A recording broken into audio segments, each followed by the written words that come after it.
Now before we get into understanding how this synth works, let's reset all the controls back to an initialized state so we get a good starting point to work with.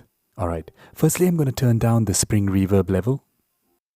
The volume can be set to what works best for you. I'm going to set it to almost maximum. VCA mode I'll set to envelope. So the envelope will be used to control the amplitude. On the envelope, let's bring the attack, decay and release down and the sustain at full. On the filter, I'll set the cutoff to the highest as it's a low pass filter. Keyboard tracking I'll set to the center, so it's off. It's a three-way switch and as indicated, center is off. Resonance all the way down. Envelope amount I'll set to the center. There's a center indent, so it's easy to get that value exact. Here the high pass filter and attenuator are not being used, but let's reset them anyway. High pass cutoff at the lowest, so it wouldn't filter a signal if sent through it. The attenuator I'll set to the center. This does not have a center indent, so you'll have to do this by eye and get it approximately at the 0 mark. Okay, in the mixer, I want to turn down the level of the noise and the second oscillator, but keep the oscillator one level up. Not all the way, as this will overdrive the signal, so let's set it at the halfway mark.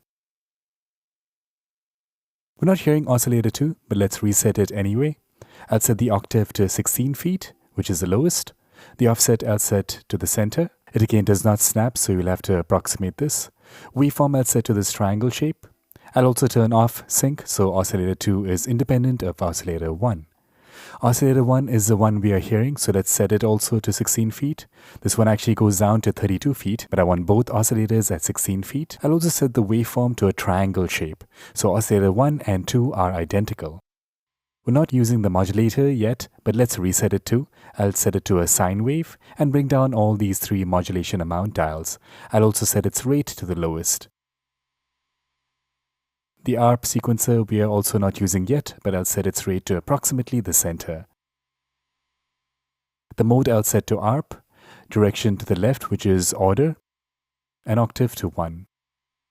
Basically all the three switches to the left. Mod wheel I'll bring all the way down. Pitch bend will be in the center, and this glide amount all the way down. Lastly, I'll also make sure all these switches are off. And now let's hear this.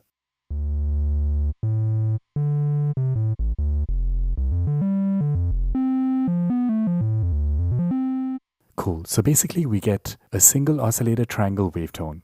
In the next one, let's dive deeper into the oscillator section.